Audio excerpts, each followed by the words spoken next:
I am recording this session so that later on also, if you wish to handle this session, then want to see this session, I can make this session available for you. What is the problem?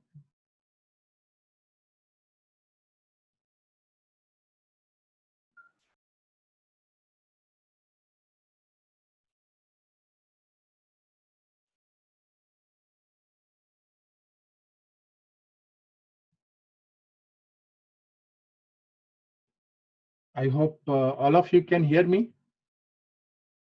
Maybe one of you can unmute and tell me that you can hear me so that I can start the session. Yes, sir. We can hear you, sir. Yes, Okay. sir, Yes, we sir. can Yes, hear sir. you.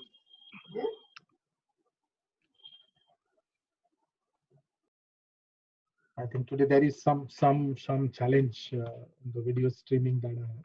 But anyway, don't worry about that part. Let's start about that part. Thank you, the students who have joined. And I'm sorry for the students who tried to join yesterday's webinar and could not join because there is only 100 positions available.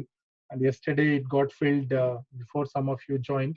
That's the reason I spoke to your institute and I told them that if you wish to join, you can join today and you can be a part of this exercise. So I'm sorry for that part of it. Maybe going forward in my next webinar, which I'm planning to do, you can join a bit early to the session so that you are within the top 100 people who joined there for the conversation.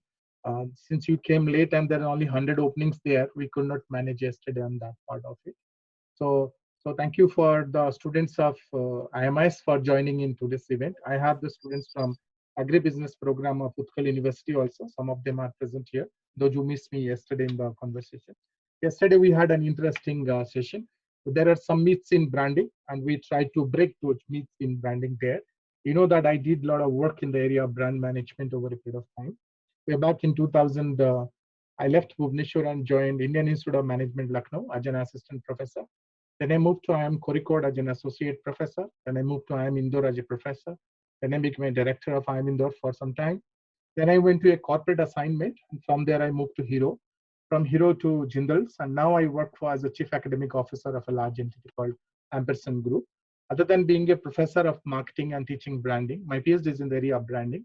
I also worked with some of the leading brands of India, some of the very popular brands of India that I worked. Just give me a second.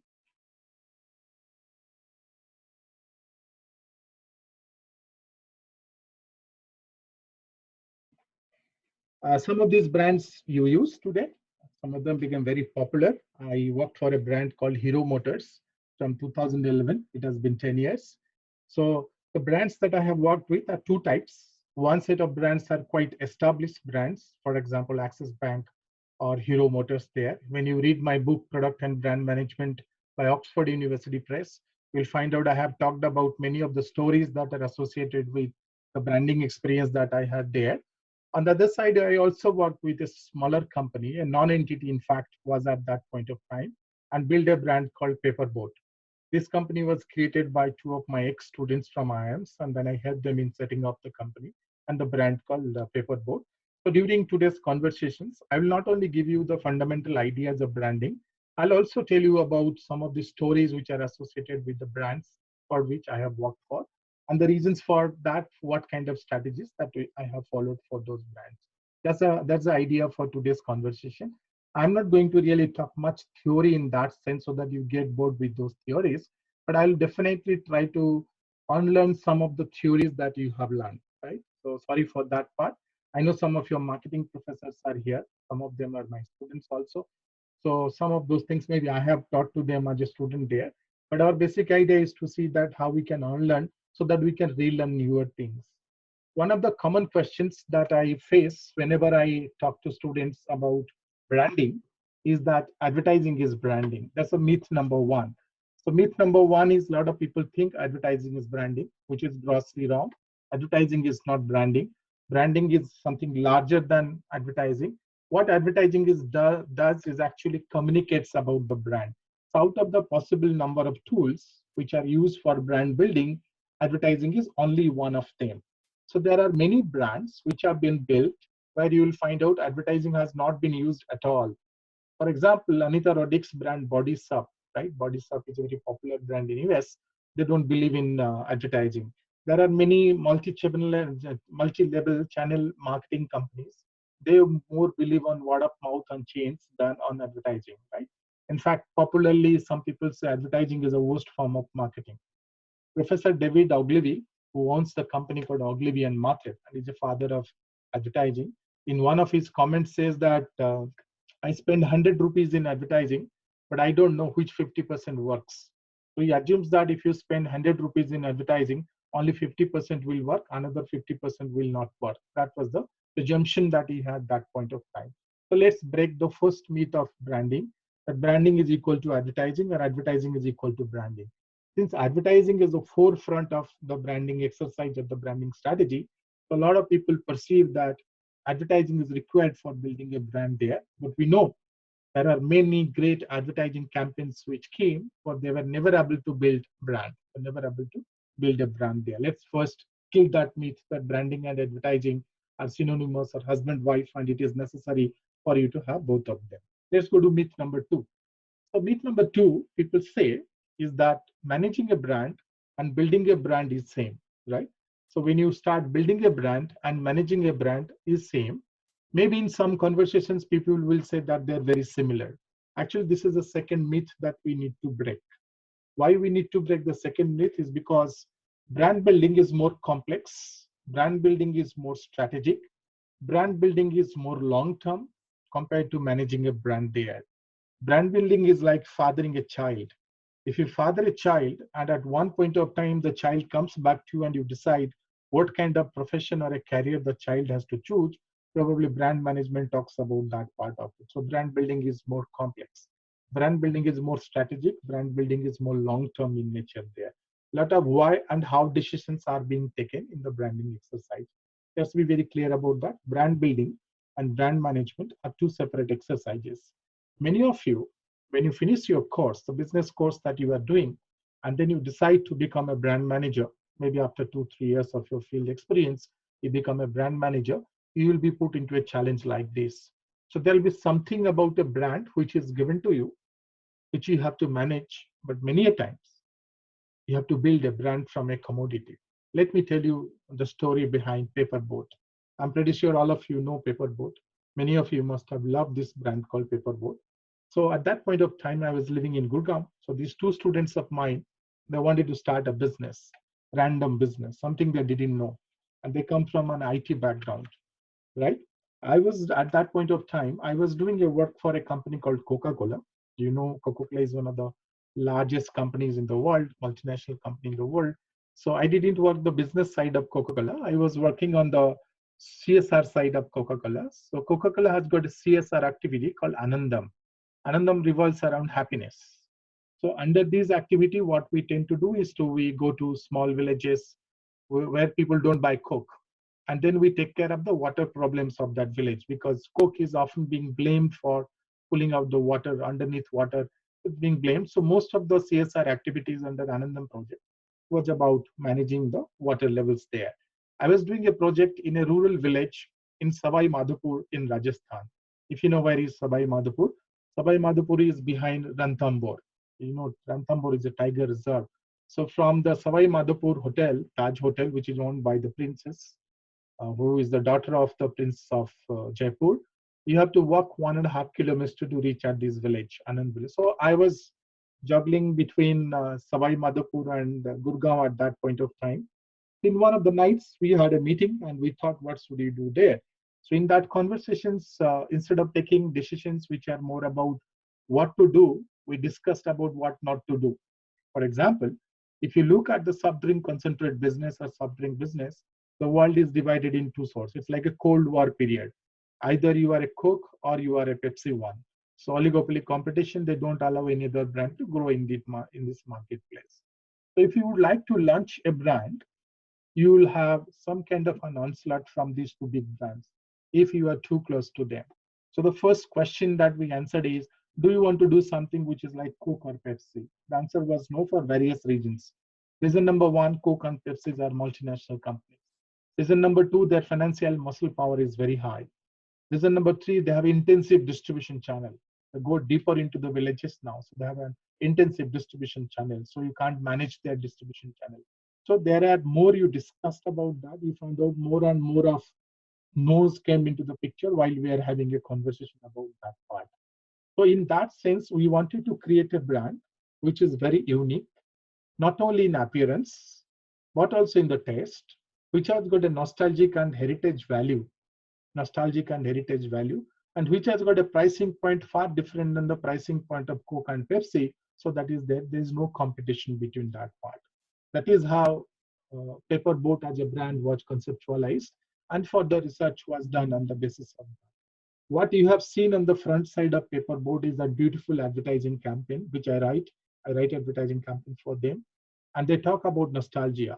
Nostalgia, remembering childhood days, memories of childhood days, is the kind of conversations that we have there. So you only remember that part of it, but there is a science that goes behind this brand there, right? So brand building, this is one of the examples. I handled another brand, which was a rebranding exercise. I'm just trying to distinguish between building a brand from nothing versus managing a brand. I handled another brand where the brand was very successful in the financial services sector, but they entered into a banking business. The bank was called UTI Bank at that point of time. Mr. M. Naik was the chairman of this bank. So he called me for a briefing. I am Kozhikode at that point of time. And he told me that you cannot change the logo of our company. The concentration of the logo, thickness of the lines, the color of the logo there. So out of the briefing which was given to me, 90% of the briefing related to what you cannot do or you will not do. So very surprising for me, how can you go and do an exercise of rebranding a company's master brand without changing much of the things which were there. But of course, I worked on that brand. And since I was told that majority of the things I cannot change, the brand was just changed from UTI Bank to Axis Bank. And then the catch line says that everything is same except the name. That's the catch line which was being used there. Because whatever I was told that I cannot change everything except the name. So I thought I can use that as a catch line for that advertising campaign.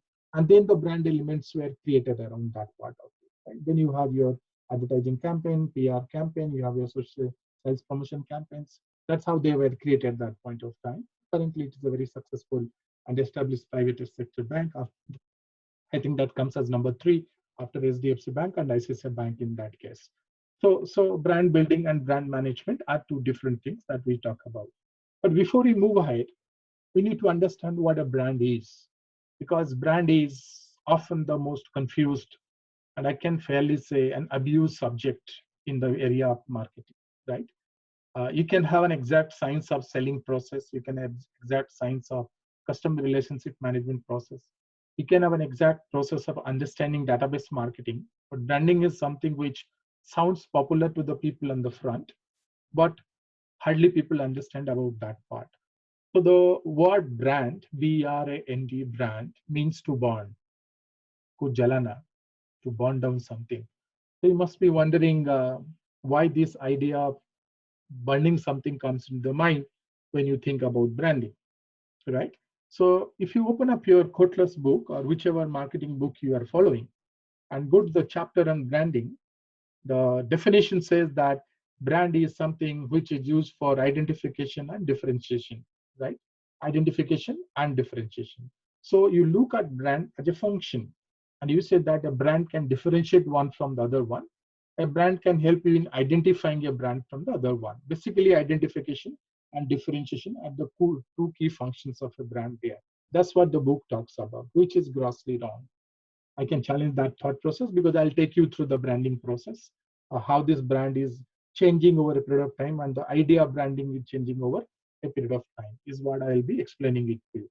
So if you have a definition that says that brand is a name, brand is a term, brand is a sign, brand is a symbol, and then all of that is required for creating identification and differentiation, it limits the idea of branding. It limits the science of branding.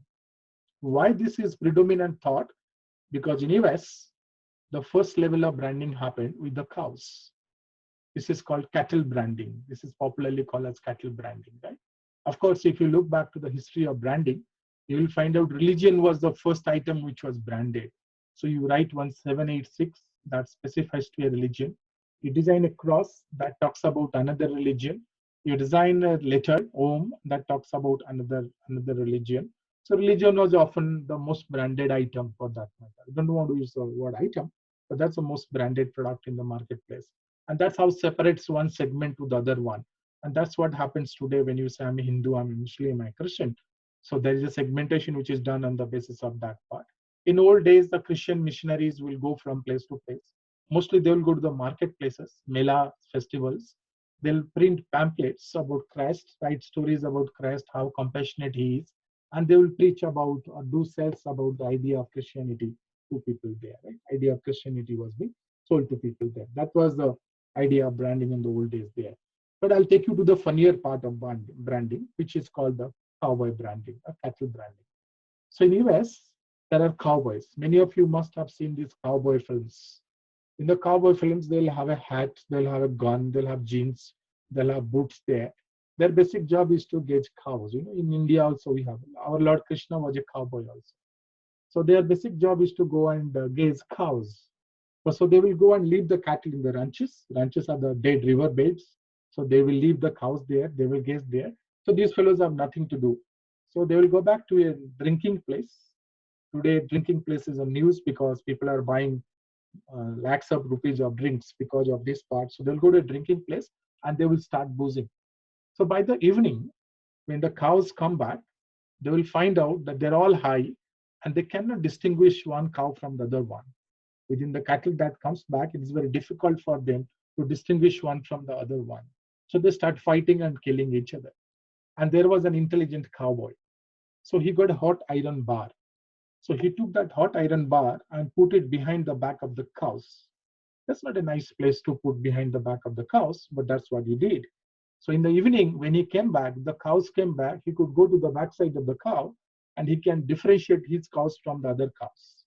In India also, if you are a student of marketing and you are looking at heartland marketing, what is popularly known as rural marketing, you'll find out if you go to a Mela, which is actually an animal marketing, you'll find out these animals or cows will have, or goats will have some symbols behind them. One cross, double cross, single cross, like they will have. That is how they distinguish one from the other one, right? That was the idea of, ancient idea of branding. If you have any questions, you can come in between and you can put on the chat. I will answer them so that we have a meaningful conversation in that way, right? So that was the idea where the physical product is important, right? The physical product is important. What you do is you create a layer around it, a defensive layer around it, and you call that as a brand. And it has to be consistent. If you write Coca-Cola, the way you write Coca-Cola, you write across all the countries over centuries in the similar pattern you write Coca-Cola. So people can recall that part, right? This is the skin part of the branding exercise that we do there. This is one type of branding, skin part of branding there. But as branding moved forward, as the competition increased, as it was very difficult for people to distinguish one from the other one, they were looking for some other options. Okay, there's a question. Let me look at what question has popped up there. Okay, the question here is about, is the branding different from India to other places? Let me answer that question first before I move forward. The answer is no, definitely no. Even India also, the way we brand will be different from one another. I'll explain that part. But since brand is a strategy for the organizations, let me go back to the strategy part first and then bring you back again to branding for a clear understanding so that you will have an idea. So if you look at something called market opportunity analysis in every management decision making, whether it's a marketing class or a fin class or an HR class, you always look back to an opportunity, whether there exists an opportunity or not. So the typical question that students ask in a class is, how do you exactly find out that opportunity? I'll explain that. How do you find out that opportunity in simpler terms, so that you understand that. Now, not necessary. Branding is easy for a renowned organization. You can make your brand very popular. In fact, organizations become renowned by their brand names. Otherwise, brand names have no meaning there. So let's not debate that only renowned companies can have brands. There have been many brands which came, which didn't have any name for that matter. Two friends, they were just roaming on the street, and there's a company which was getting sold in 1964. They bought this company and they wanted to do something with the company, and they found out this chemical company was creating a product which is a prescription drug If there is a burn or a cut, they'll put that burn and the cut for cure part of it. It was just like a drug. They brought it from the segment of the drug and introduced that as a cream, from drug to the cream one, and they make a successful company out of it. Originally, it was very badly packaged, green color packaging called Borolin. But later on, they have worked it and then they made it a Boro Plus. Then the Boro Plus came into the picture. I'll share that at a later point of time. Let me first answer the question which was asked to me. Though there are other questions which are there. Branding is easy for a renowned organization, or organization feels easy to follow by a branded product. I don't buy this argument in that sense. I have marked the product line of paperboard drinks, and the flavors are very wide and not very commonly available. Was it on purpose to establish a point of differentiation, or is it developed on purpose in due course of time? No, I think it was a strategic move. It is a strategic move. Nothing happens by chance there. We wanted to be separated from various segments. It's a positioning decision. We don't want it to be ruabza or the traditional drinks which are there, which are served to the guests, and we didn't want to be Coke and Pepsi, and we didn't want to really go and hit at the usage behavior of fruits and juices to hit at real the fruit juice brand. So we identified a position where we had equidistance from all three of them. That is why you have got an ampana into the picture, you have got an anar into the picture, or guava into the picture. They come there. Since these products in India are seasonal, that is why you'll often find guava is not available throughout the year, or ampana is not available throughout the year. But since we are using concentrates now in our plant in Bareilly, so you'll find out that today we have these concentrates available and drinks can be made out of it. But these are nothing by chance. These are deliberate decisions made in that case. I'll come back to the distribution channel. Then I'll explain you why did we really go, why did we really go and use a different kind of distribution. But let me answer the first question which was asked to me about whether branding is different in these markets or not. So if the students of economics, those who are present here, they must have read an essay by Robert Malthus, 1798. Robert Malthus wrote a very interesting essay, very path-breaking essay if you read that. And Robert Malthus say, till 16th century, all the countries in the world were equally rich or equally poor. Rather we can say they were equally poor.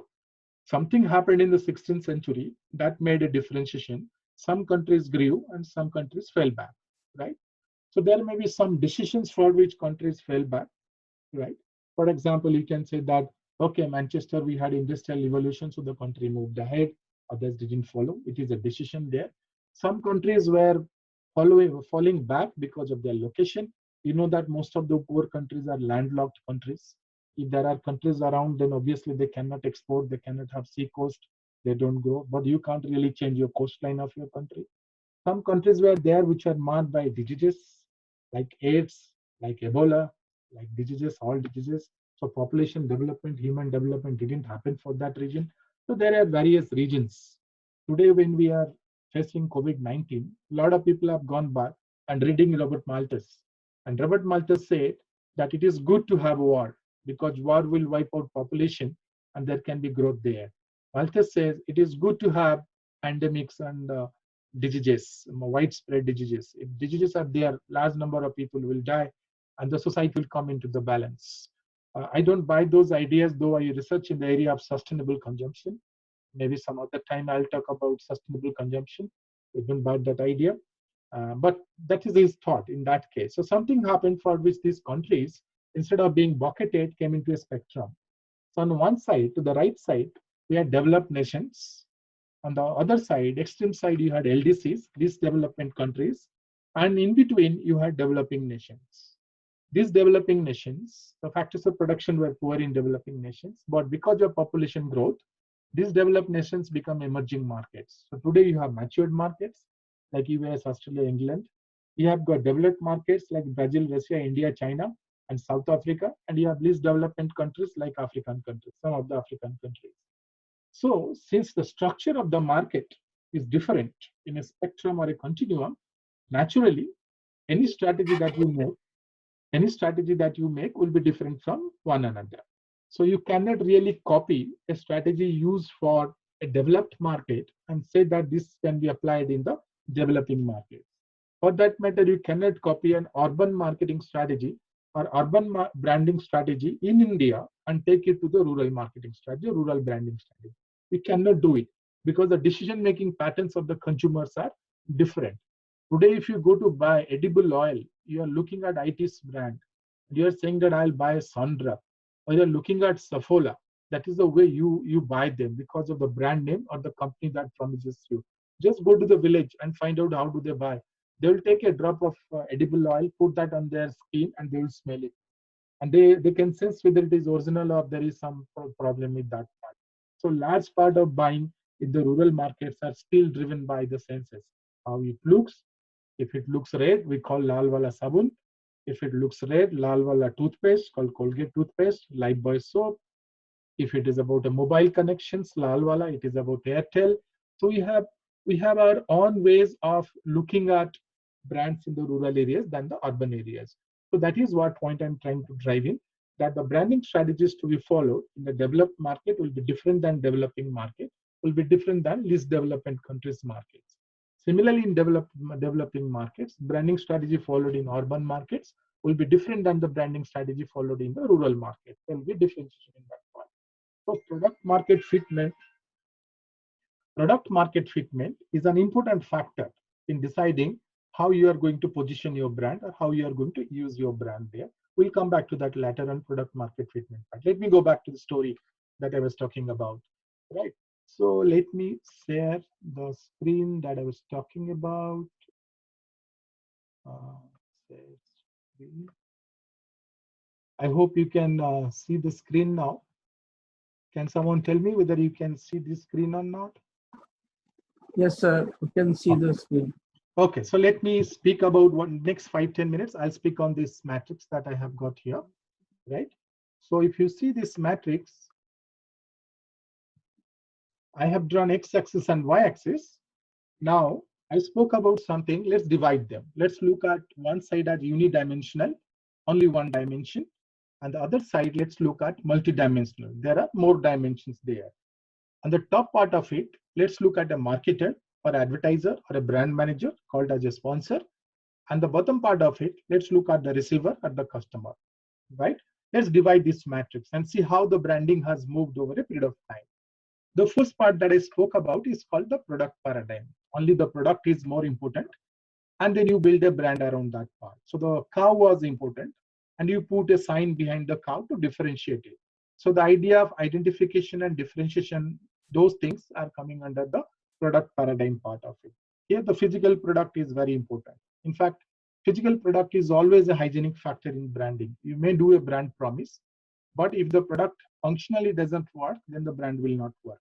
Here, people were depending more on product paradigm. I'll give you an example. So some 20-25 years before, very interesting branding was happening in India, and some parts it continues also. So we have a brand of soap, and the brand of soap was called Triple Three. Now, if you have to counter this brand of soap and you have to put a brand of soap better than that, somebody came out, made it Triple Five. And then the company which made Triple Three came back with Triple Seven. So the company which made triple five, that came back and made Triple Nine. But it stopped there. Triple Three, Triple Five, Triple Seven, Triple Nine. What does that mean? That the product remaining the same, it gives a symbol that it is superior. The superiority symbol that it gives there. It's very evident in India when you look at how branding is being done in India there. So you have got Triple Five and you have got Super Triple Five, Super Paso Pachpan, if you remember the Hindi brand name of that part. So we can create those kind of perceptual differentiations on that part of it. So this is the first level of branding, what is written in your book. It is written in your book that there is a product. You have to give a name, you have to create a logo, you have to create a sign, you have to create a symbol. That becomes a brand for that. But that's the basic part that we talked about. Let's move ahead and see how the brand size has evolved over a period of time. If you look back to this part, right, and look at that is sponsored, and there are multiple dimensions. I know your marketing professors are present here. They must have spoken to you about something called USP, which talks about unique selling proposition. But we know that USP is a very age-old concept. Then we came back to something called extra value proposition, EVP. So if you see projective paradigm, that talks about the extra value proposition part of it, right? What more features can be added into that part? You understand that better, I know. You go to buy a mobile phone, but your criteria of buying a mobile phone is the camera. If the mobile phone has got two camera, three camera, you are likely to buy that more, the camera part. And sometimes those who are music lovers, they would also like to check the speaker of the phone, how the phone is.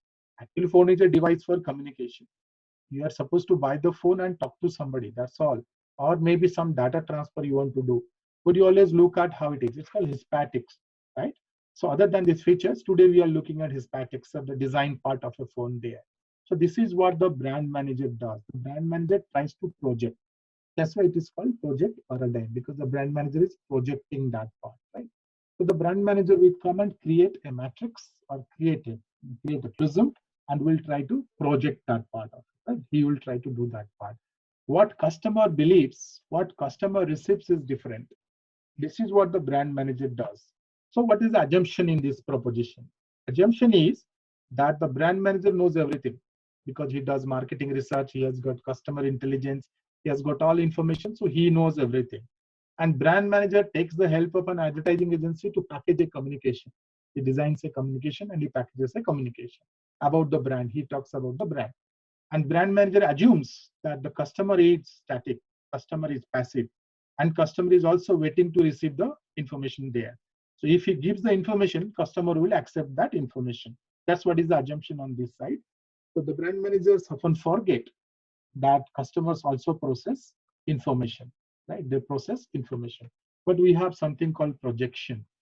You know what projection is. When you go to meet your girlfriend, you go to meet your boyfriend, you'll take up a makeup, you'll make your hair, you'll wear a new dress, you'll have an earring, you'll put out a glass there, you'll have a good suit. All that you do to project yourself. We do all that stuff in the idea of branding. Sometimes we call that as novelty value, because marketing is about value proposition. So that talks about the novelty value. So it is under the control of the brand manager, the sponsor or the brand manager, what he tries to project. I'll give you the framework on which these are being projected there. So if he starts projecting, others will also start projecting. Everybody starts projecting about their product or the brand. Now the customer has to choose one among them. So there is no one-way communication. So the net effect on the customer is a net result of multiple levels of communication. So you may come and promise. I'll give you an example here, very interesting example to look at. You know, there's a balm in India called Pidahari balm. And you know what brand it is? It's called Jandu balm, Pidahari balm, right? Similarly, we have got a brand which is used for headache. Whenever you get headache, you use this brand. You have a name called Amritanjan for that brand, right? Amritanjan is a brand. Similarly, you have got a brand for lower back pain. The advertising campaign says you decide what you want in your house. You want a daughter-in-law or you want to have my brand. I'm talking about Move, which is used for the back pain there. Then you have got another brand called Iodex, which is being used for body pain also, particularly back pain, spine-related problems, right? You go back, interestingly, read the functional attributes or functional features of all these brands, and you will find out all of them have one particular product called menthol, right? So product is menthol, which is colored differently by some material, packaged differently, and being presented to you. And then you believe that there is a separate balm which is meant for headache, separate balm for your backache, separate back for the lower back, separate for your. So this is how a brand manager tries to manage the message. So within the category of a balm, different kind of positions have been created for different kind of brands there. That's what we call as projective paradigm in branding. Let's go to the next one. We have understood this fallacy so far, right? We have understood this fallacy so far. And we know that whatever the brand manager projects is not the right thing.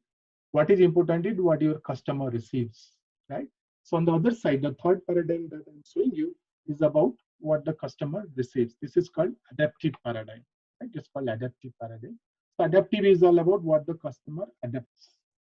What the customer will do by adopting it, customer will believe on the brand, and customer will describe about that brand. Customer will start liking about that brand.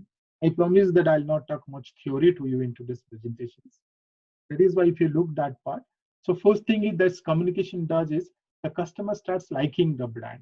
We call as attitude, formation of attitude. No, a lot of people have different kind of attitude among yourselves here, towards different things.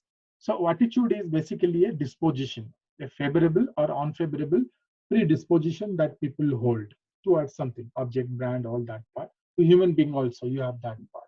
Coming to this lecture also, before that, you had some predisposition because you have not heard me before, you have not met me. So you must be wondering what is going to talk about the idea of branding there. So that was some predisposition. So why it is called predisposition? Because you may not have experience. Disposition comes after you have an experience. But you have something also called perception. So from others hearsay, from advertising, we form opinion about brands there. For example, we have a very nice opinion about Pakistan. We have assumed that Pakistan is our enemy country. Everybody in Pakistan is a terrorist. Everybody in Pakistan wants to destroy us. That's an idea we have. Well, none of us have gone to Pakistan. I have been to, others haven't gone to Pakistan, but we have a very solid opinion we have formed about Pakistan. Similarly, we have opinion about Donald Trump. This fellow is a funny fellow. He has no brain. He takes all nonsense decisions. Right? We have so many jokes floating around understanding of COVID of Donald Trump also. Right? So we formed that, but without experiencing from some learnings, we have those kind of favorable or unfavorable predispositions we have got. It doesn't take much time for us to create these predispositions also. So somebody came and said, Maggie noodles, with which all of you grew up, contain something which is not good for your health. And overnight, nobody started eating Maggie noodles. Maggie noodles has been a part of your life. But suddenly somebody comes back and you believe and the brand falls out. Straight from number one brand, it goes somewhere else. Again, gets relaunched after some time. But that happens. That happens. So this is an unfavorable attitude that people hold. So also you believe a favorable attitude towards brand. I don't know how many of you are here in this presentation and discussions who actually use Fevicol, a big box of Fevicol. None of you. Maximum that you'll be using is a Fevicol tube, which is 5 rupees or 10 rupees. But when you think about Fevicol, you think very good about that part. I'm pretty sure none of you paint your wall in US or Europe. They paint their own wall. But here we hire somebody to paint our wall. But Asian paints, very interesting, good product there. I did a small research about communication effect. I went to young generation people and I asked them which brand of paint Amitabh Bachchan advertises. 63% of the students class responded saying Amitabh Bachchan advertises Asian paints. Actually, Amitabh never advertises Asian paints. He always advertises budget paints. But the brand dominance is so high that people said, how come Amitabh Bachchan not advertising Asian paints? How that is possible? That's the power of a brand. That's how the paradigm works there. So what matters is formation of positive attitude towards a particular brand, product, object, people, or event, any one of them. Like everybody is scared about COVID and everybody loves to go to Rath Yatra, right? So this is two events, but very different kind of orientations you have taken. Brands can do that kind of a relationship with in that case, right? Once you do that attitude is being formed, people will try to believe on that, right? They'll start believing it. There's a belief system. For example, in our country, we have a belief system that there is somebody called God. He lives in heaven. And heaven is a beautiful place. Nobody grows old. All gods and goddesses are very handsome. They have all the powers of the world. And everybody would like to go die and go to the heaven, which is some belief you have got. Right? Similarly, you also have got a belief that there is somebody called a ghost. Right?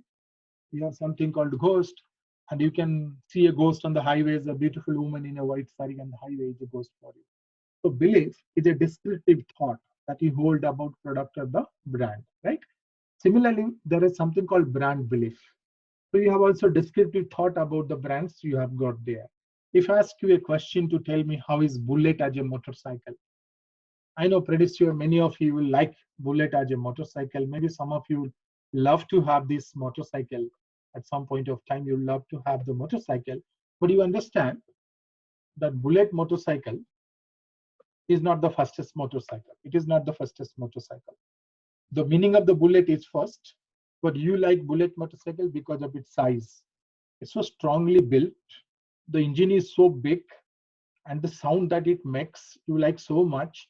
And given a chance to give a name to this brand, probably you will give a Bison to this brand than a Bullet, because Bullet has never been the fastest motorcycle. There are other motorcycles which are faster than Bullet, but you believe that Bullet is the best in the marketplace, that though there are faster vehicles in that case. Similarly, if I say Surf Excel is a brand, that's a premium brand of detergent in the marketplace, you start believing it, right? If I come back and claim the iPhone from Apple is the best in the world, you'll forget HTC, you'll forget other brands. And you strongly believe that the best brand of phone in the world is an ITC, is one iPhone that you have got there. So these are the brand beliefs. And if I ask you the question, whenever you think about iPhone, what comes to your mind?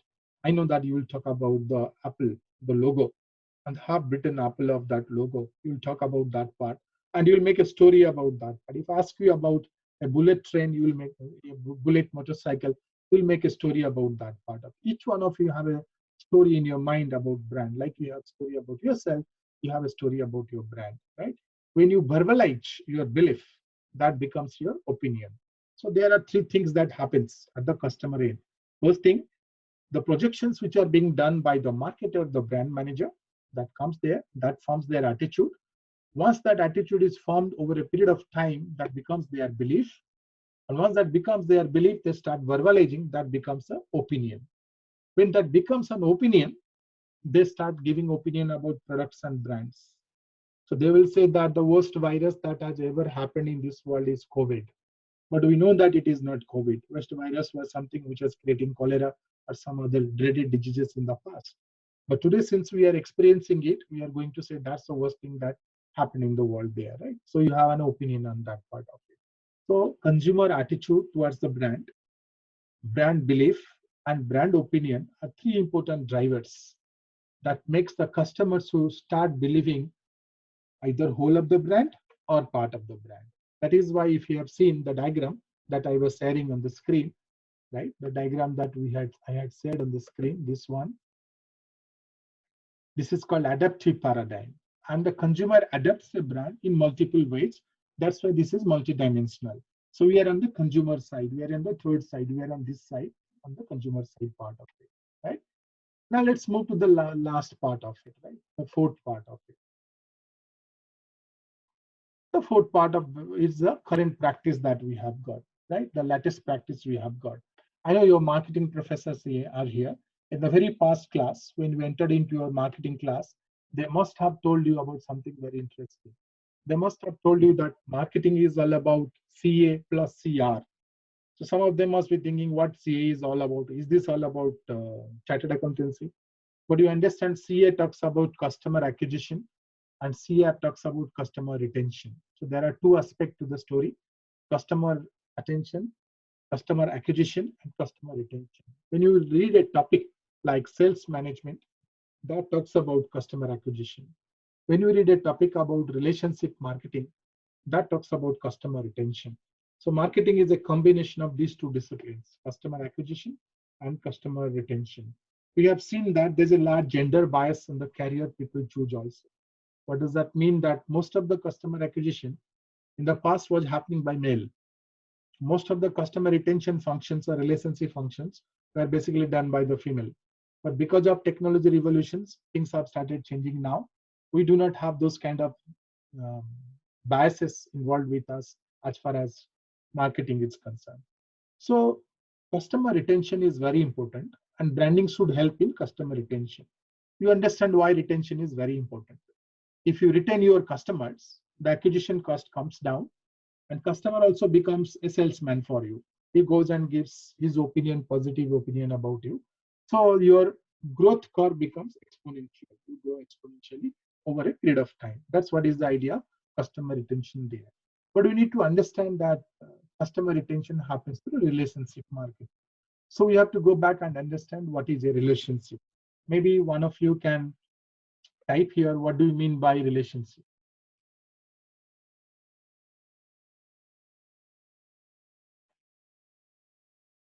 I'm just waiting so that you can write your definitions of what does relationship mean. Of course, in the context of relationship marketing or in the context in general, you can type in the chat box, what do you mean by relationship?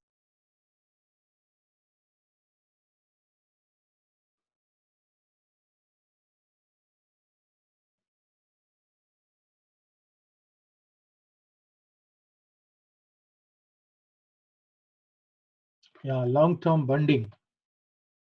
Anything else that comes to your mind?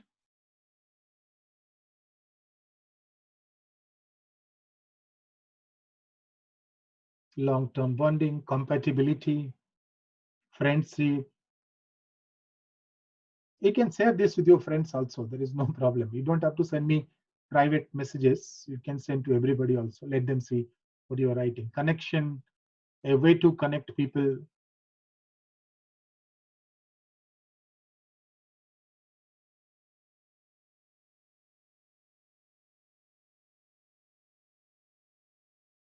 Okay, some of you have given me some interesting definitions of relationship.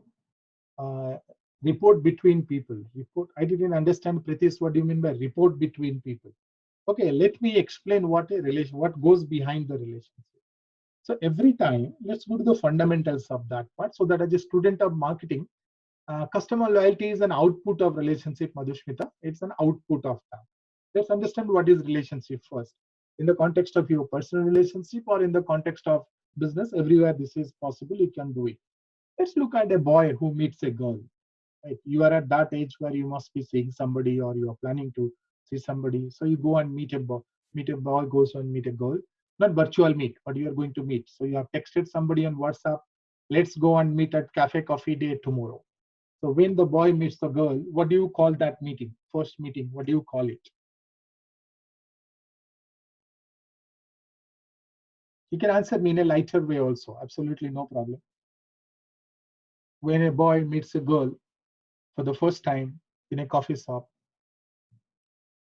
Okay, Rishi says it's a date. Okay, Dipti also said this is a date. Okay, hang out. Okay, very good. Carry on. And you go second time, what do you call it? Second date, third date, fourth date. You meet number of times you meet there. Lagnanji is saying chill out.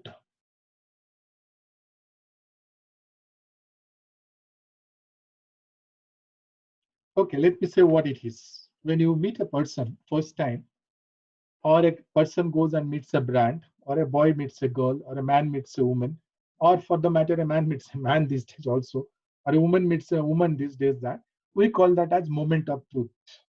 It's called MOT, moment of truth, right? Moment of truth because you explore each other, right? We call explore each other. So that's called a moment of truth. If you continue meeting the person again and again and again and again and again for a longer period of time, so over a fixed period of time, if you can identify your moments of truth, if the length is longer, then I can say that this relationship is going to work. But after a couple of meetings, if it drops down, that you understand that you didn't like the person, you didn't love the person, the way the person speaks, or the way the person behaves. So you don't like the person. So it cuts there. So length of the relationship is judged by the frequency of moments of truth, right? Yes, it is called moment of truth, MOT. So what is a relationship? Relationship is sum total of moment of truth, right? It's called sum total of moment of truth. So if you are a marketer and you have to build an experience or you have to build a relationship, the fundamental thing that you have to do is to build that moment of truth. For example, if you go back to a sales counter and you meet the salesman and the salesman doesn't talk nice with you, you come back, you will never go back to the place and you will badmouth that person also. So it is very important for a company to train their salespeople so that they manage the customer experience at the moment of truth. So let me summarize. Relationship is sum total of moment of truth. Let's look at a brand called Life Insurance Corporation. Many of you or your parents must have been a customer for Life Insurance Corporation. So there's a marriage scene. I'll show the advertisement so that you understand it better. So there's a marriage scene. This person goes up on the stairs. The lady goes. Her husband's photograph is there in the flower. And the lady says, मरने से पहले अच्छा काम करके गए थे.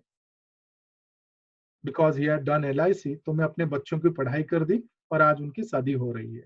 I hope you understand the relationship now, that it goes beyond death in that case.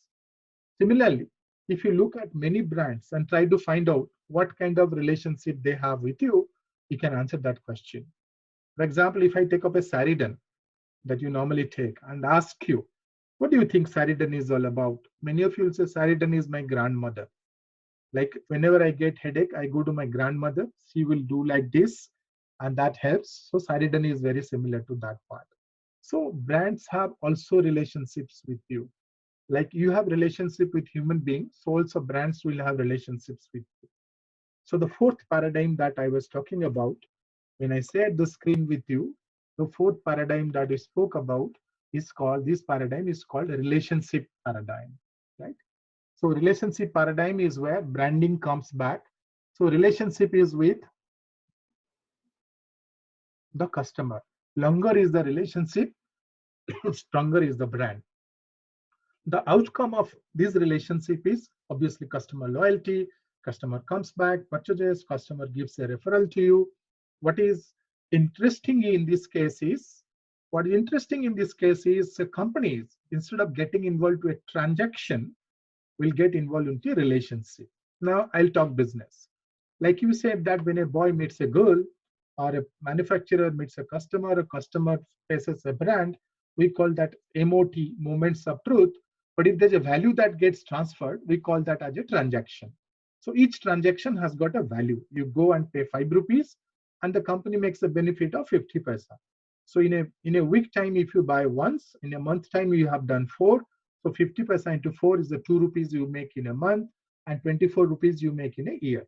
So that's the value of the transaction. So from a finance point of view, if you have to measure relationship, it is sum total of value generated from transactions. And what is your objective function? Your objective function is to maximize that part of it.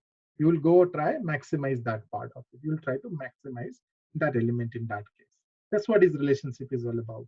So brand relationship is very important because current practices of branding is more related to brand relationship.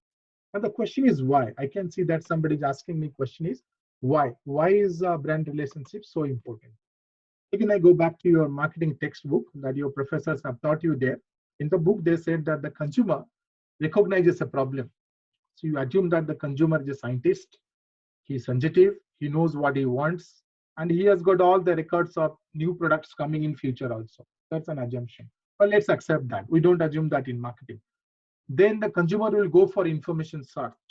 Today you have so much of sources of information. Internet is full of information. And from that information search, you will go and evaluate alternatives. That's what your professor taught you. As if the marketer knows on what basis to choose from. Whereas the basis of choosing one product over the other and basis of one person choosing the over is different. But still also let's accept that theory that you studied in the class. And then he makes a choice. He makes a buying. And there's a value that is related to the buying. And what happens after that? He takes that buying, consumes, feels happy, unhappy, that go to hell. So he feels happy, he gives a referral, that's what you studied. But suddenly, internet comes into the picture. And internet comes in the form of Web 2.0, which is the current internet generation that we are working about, Web 2.0. So what does Web 2.0 bring to you? Web 2.0 changes the whole dynamics of business and marketing in the world. It brings few new kind of phenomenal companies which people never thought of. Let me tell you what are those. The number one consequence of in Web 2.0 is what is called as thought tracing, right? It's called thought tracing. Maybe I'll type this out for you all, everyone. So this is called thought tracing. Now there is a company called Google or Bing. You know, these are search engines. Nobody ever thought they can be so large companies. If somebody asks you what business they are in, they're in thought tracing business. So you go to internet and you do your searches. So they try to trace your thought on internet and try to put their advertisements at each of these points of your tracing of your thoughts. That's a new business model which emerged because of internet, Web 2.0. The second part is called ubiquitous connectivity. I'm pretty sure at this point of time, between my lecture that I started, webinar, and this point of time, many of you must have gone back and looked at your WhatsApp at least 10 times. I'm sure about that part. There's no problem in that sense because there's a big disease which has spread in the world.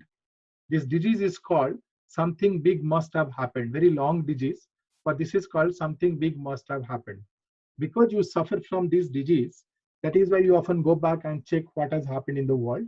And sometimes if you don't get a message in the next 2, 3 minutes, 5 minutes, 10 minutes, you also get worried. Why I'm not getting my message? Is my phone in trouble? Is my internet connection in trouble? You start worrying about all those things which were not there when you didn't have a smartphone in that case. So that comes because of a phenomenon called ubiquitous connectivity. We are all connected with each other 24/7. That's a new business called ubiquitous connectivity. And because of ubiquitous connectivity, you have companies like Geo, you have companies like Airtel, and you have a company like Zoom also, right? Because of the ubiquitous connectivity. So two consequences of Web 2.0, which is influencing relationship branding in that case. Let's look at the third one. All of us are social animals. At least we assume. Today you are all into your homes. You are in trouble, so you would like to talk to somebody, meet somebody, discuss something with you. But we are all social animals. We need a platform to exchange. In the old days, we had community life. Community life was explained in terms of having public parks and gatherings there. If you go back and search which are the best countries to live in the world, you'll find out Norway, Sweden, the Nordic and Scandinavian countries are the best places to live because they have protected their community life. Because we did not protect that part, that is why what we do is we do a social exchange. So we are searching for platforms where we can go and do social exchange. So here comes a new set of companies called Facebook, Tinder, Instagram. Those companies comes into the picture because that helps in exchange part of it. So the third consequence is another set of companies which provides you social exchange. And now you have lot many things in your house which you don't want to use it. You found there's some value there. You'd also like to go to internet and you'd like to sell that part. And there are people who are buyers. They're looking for second-hand products at the lower cost. So the sellers and the buyers, they have to come together, meet in one platform, note down their products, exchange their products, and make a buying there. I'm talking about OLX, very similar to OLX. So that is called property exchange. So the fourth consequence of Web 2.0 is the property exchange that happened, right? So if you go back to internet and search, there are something called www.secondlife.com or www.jinkotopia.com. Jinkotopia is mostly used by the girls. The girls go there and they design their jean pants. They're wearing a jean pant and they want a lot of features into the pant. They can go there and they can design it. So there's a special community of people, those who are there on internet. Today I was reading about a set of stupid students in Delhi are talking about some nonsense things with girls, and they have created a community and they're talking bad about that part. But there are many communities on internet, and then people have extended their cultural values within each other there. So that's the fifth consequence you have got. Number one, path tracing. Example, Google. Number two, ubiquitous connectivity. Example, Geo and Airtel. Number three, social exchange. You have companies like Facebook, Twitter, Tinder. Number four, you got property exchange, which is a company like OLX. Number five is cultural exchange, where people have subcultural groups and they have created. What I'm trying to say in last 2-3 minutes to all of you is that that process of decision making, where the customer consumes as a private affair, doesn't exist. The reason being, internet has brought more democracy than Mahatma Gandhi. Because internet has brought more democracy, people have got a tendency to go back and give their opinions on internet. It so happened a couple of months before, Huggies is a brand from Procter and Gamble, and that was not available in Hyderabad. So a lady went to Huggies group community and put the tag there that the distribution is poor and the child is suffering because Huggies is not available there. And suddenly they found out 175,000 mothers started complaining about non-availability of Huggies napkins for their children. That's the power of internet. So the company decided to give a month free of napkins to the children for all the 175,000 to create a goodwill there, right? So you understand what does that engagement mean. Last year, sometime in July, I got funded by Facebook to do a research on consumer engagement as a construct. I finished that work in May last year and submitted the report. 1819, I did that research.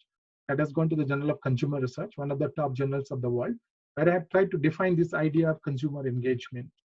Now, this idea of consumer engagement has also brought another business model of entertainment, which you call as OTT, which is actually streaming. Now, if you look back to your television, which is a programmed channel, where you are bound to watch a program at a particular point of time, you are getting free from there and you have started looking at Amazon Prime, you have started looking at Netflix. where you decide when you want to watch, you decide how long you want to watch those streaming thing there. It's a new phenomenon that is up, that is emerging. That makes people to go and get engaged. So it's not about just communicating about a brand these days. It's more about how you are engaging with your customer for a longer period of time. So when you engage your customers for a longer period of time, naturally we are trying to build a relationship with our customers. So the whole idea is to build a relationship with our customers, right? So I have explained you the whole concept of branding, how branding has worked over a period of time, and what is the current practice of branding. I'll just take one, 2 more minutes to explain what is called projective paradigm, what projective paradigm means, so that you will have some clarity on projective paradigm.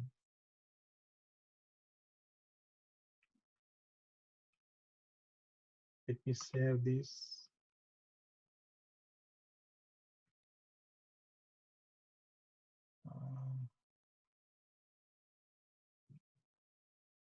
Okay, if you see the screen now, I talked about something called projective paradigm. So I wanted to explain that more in detail before we close. So you can see on the top side of the screen, there is something called business or the sender. On the bottom part of the screen, you can see something called client or a receiver. On the right side, you can see something which is internal. On the extreme left side, you will see something which is called external. That is how we have designed that part. So when you become a brand manager or a brand consultant and you are trying to build a brand, you try to answer the questions. These are the 6 questions that you need to answer. For example, how should be the physique of the brand? Somebody asked me that why paperboard's packaging is so different. So that was the first question that we wanted to answer, that it will not be a bottle one. It should not look very similar to Coke or Pepsi. It should be a modern packaging device, not a glass bottle. So what more can be done in that case, right? That was the first idea that we had as far as brand physique is concerned. Then obviously the next question we said that should it be like a macho image, like Thumbs Up's macho image? Should it be an intelligent image like that we see the intelligent image for Pepsi? What should be the personality of the brand? We said since we are going to talk about the nostalgia feeling, the personality can be like grandmother story, the grandmother, all the stories that I have written there for the brand there. Then you look at the culture of the brand. From the culture side, we looked at the ancient practice of how a refreshment drink is made in India. The storyboards actually came from how the refreshment drinks are being made in India. Then you try to project the self-image. What exactly you want to project? Are we a carbonated water drink? The answer is no. Are we an international brand which has got this? No. So what we are, at what temperature, at what pricing point it should have. Then the other part that we looked at is the reflection. If self-image is the internal mirror, reflection is the external mirror. What does external mirror mean? The external mirror means if I'm the brand, who is my consumer likely to drink? Is it a young boy who is going to drink paper boat? Is it an old man who is going to drink paper boat? Or if I position that at household level, so instead of buying one paper boat, a 4-member household can buy 4 of that. So what is the kind of customer that you want? Because the bottom side of the story is the customer side. So what kind of brand reflection you should have? This kind of diagram is there on the internet. You can go back and read about called brand prism. You'll get more ideas. In my book also, I have distinguished between the Jeep's brand identity prism versus the other brand identity prism from the Mahindras and the Scorpio brand of it. And finally, the external part is the relationship. What kind of relationship the brand has got there. So when you look at brand building, before you try to build a brand, these are the 6 dimensions that you need to define for every brand that you work for. Doesn't matter. I've just given an example of one of the brands that I worked for is Paperboat. I could have taken Boro Plus or Fair and Handsome, all those brands for which I have worked. In fact, I wanted to do the Fair and Handsome story today because yesterday I spoke about Boro Plus brand there, Fair and Handsome brand launch part of it. How from a zero investment, from a failure of being a competitor to Fair and Lovely, we created a brand called Fair and Handsome, and how we make it a 700 crore brand in the Indian market. Is the story of Fair and Handsome in period of time, and today it enjoys 70% of the market share. So you say that big companies, multinational companies build brands, but here is a company which Imami, which is an Indian grown company, which has been a brand leader. Marico is another company which is a brand leader in whichever category they are in. In their cold starch business, they are the largest player with almost 90% of the market share. It is not important for you to be really big to build a brand. If you build a good brand, you can become a big brand in future of time. So make a good brand, then you become a big brand. Actually, there's a concept called power branding. I do a session on power branding. There are 10 fundamental rules of power branding. I've done an extensive research in one of my postdoc work in US on power branding. And what are those 10 important elements of the power branding? Maybe some point of time, I'll do one more session on power branding and tell you how these brands became power branding. What are the idea behind power branding? I was told that you are all first year marketing students. So that is the reason why I didn't take you straight there to the power branding. I thought I'll start with the idea of brand building. So overall, to summarize whatever I have said so far, essentially the science of brand building is not very complex, right? So I have already explained you the 4 stages of brand building. Science of brand building is divided into 2. On one side of the brand building is the simplest side of brand building by using functional benefits. What functional benefit the brand gives to you? If you know what functional benefits you promise to the brand, what is your value proposition, you can work out on the brand. You can create the branding communication strategy, do advertising campaign, do that part. The other side is called the imagery side. It's called imagery. Let me type that out for you all. What does that mean? So that called imagery. It's called imagery. So imagery has got 2 components, right? Imagery is more psychological in character. One component of imagery is called user imagery, who uses it. The other part is called usage imagery, right? How it is being used there. For example, if I say about Fair and Lovely, we understand who are the users of Fair and Lovely. Don't assume that Fair and Lovely is being used by 26-year-old young girls. No. The largest consumer of Fair and Lovely are people above 45, female above 45-year age, right? Positioned as a young, but consumed by that class there. So there is an user imagery that talks about how by using Fair and Lovely, somebody looks beautiful. Similarly, we have got usage imagery.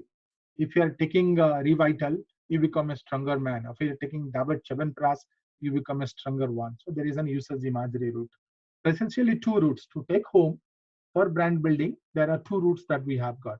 On one side, we have got something called functional benefits, which are directly measurable benefits, which the product has got. The campaign only runs around that part. And the other side is the brand science that works towards user imagery and usage imagery. If you have identified these 2 parts of the brand building function, and you have done your positioning correctly, because followed by brand building is brand positioning. If you have done your brand building, brand positioning correctly, then you will be able to create a successful brand there. Even companies like MDH, which was a 1923 brand, has been a very successful brand in the marketplace. Without attending any marketing class, they have been able to build the brand so strong and get connected and have such a strong relationship with their customers. So let me stop here with these presentations of mine. If you have any questions now, next 5 minutes, you can ask me questions, 2-3 minutes, so that I'll answer these questions.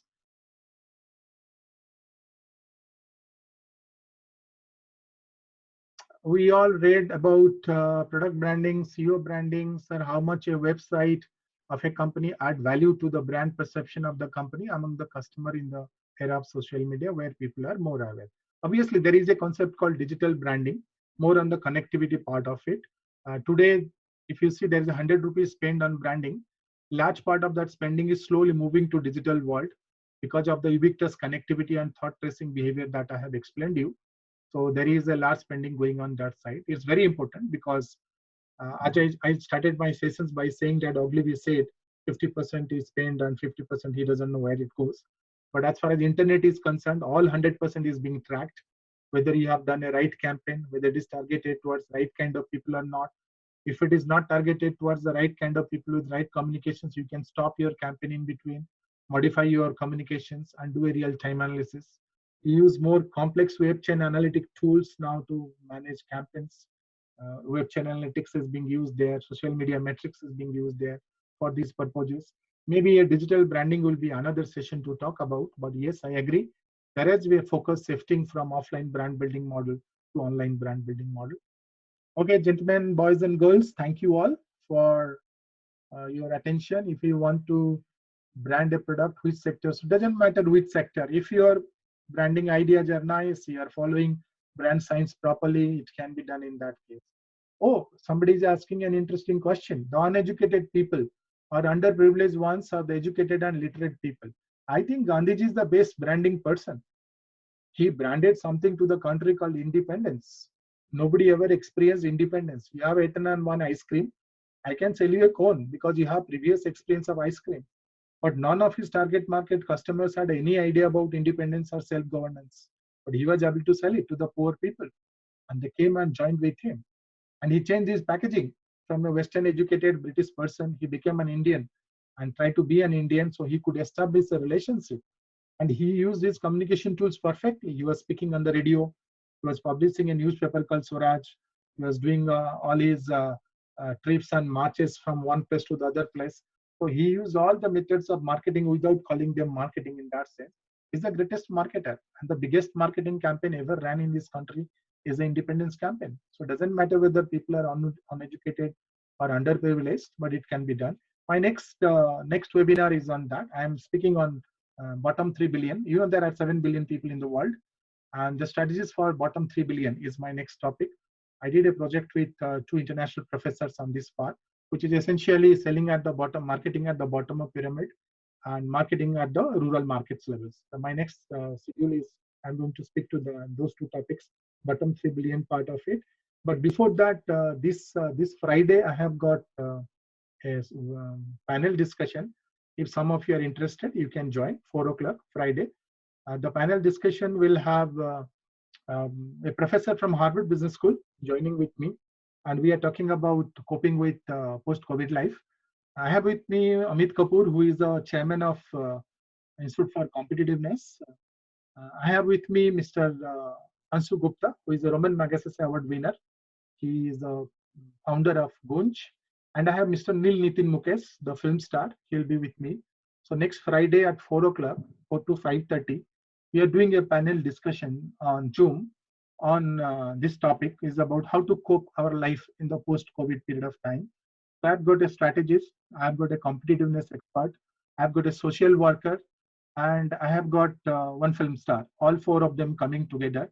If some of you are interested, you please talk to your principal or your faculty, and you can join that conversation. I have only 100 positions. I can definitely give you those positions. It will go live on Facebook and YouTube also. You can see that part. And it will be an interesting one because I was just talking to Neil Nitin Mukesh today afternoon, and he was asking me what kind of questions I'm going to ask him. But I said, you talk about your life, because most important thing that we are looking at is our life now. So the definition of life has undergone a change.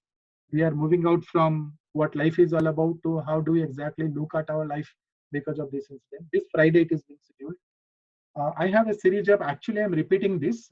Last 15 days, I have done 10 webinars, both largely to students of IIMs and corporates. I have done that part. The list of webinars is with both the institutes whose students are attending today. Dr. Beuri has got the list, and those also agribusiness students have the list there. I have a plan to do the bottom 3 billion next, so some of you can join that part. I'll inform about the date. That will be more with data and more stories, anecdotes about how companies have built their brands at the bottom of the pyramid. Some of the interesting case studies I'll be taking up there for that session there. You can come and join if you have some free time. You would like to look at the kind of research I have done, the new theories that has emerged. You can join and we can have a conversation on that part. Your institute will come to know about this part because I spoke to Dr. Beuri, I spoke to Mr. Deepak, and I told them that I'm available 5:30 to 6:30, and I can do these webinars free for all the students who are interested to look at marketing differently or technology differently. My other domain is technology, so I work in the space of technology. So I think I did 4 webinars on branding and marketing. I did 4 webinars on technology, future technology. It was a blockchain. I did one on blockchain on that also. I looked at future industries also. One I did that I did for Microsoft. So all those sessions I can repeat them for all of you. This will come with newer ideas, newer thoughts and research, which will update you, which will take you from the books that you have got there. So I'll be announcing them till 17th. I think I'm doing 3-4 of them. And I'll also expect you to, in between, ask me questions. And so there's a question from Teresa says that how can we promote our brand in rural areas? Maybe you have to attend my next webinar where I'm talking about exclusively strategies to be followed for the rural markets. I'm talking about agri input product marketing, agri process marketing, and then agri output marketing, and urban product to rural product movement marketing. I'm doing product and services on both sides on the next part of it, and the three bottom billion story that we'll be working on that. Brand management live projects. You can work on my projects. I do a lot of work for corporates. I am in a corporate assignment now. I've taken a break from academics, and I've joined as a chief academic officer for a large company. I do a lot of branding, so you can do live projects with me if you are willing to really read through data and do that part of it. So thank you for your interest on doing that part. Please stay in touch with your school, and if you would like to join, please collect that information about next webinar that I am trying to do. Please note that I'm doing it free because I'm home, and I enjoy talking to students and passing on the research and the experience that I have got to the students there. So you can join there. It will be always 5:30 to 6:30. I'll only announce the day when I'll be taking that off. So you can join there. All those who are interested, you can join there. Thank you and have a great time.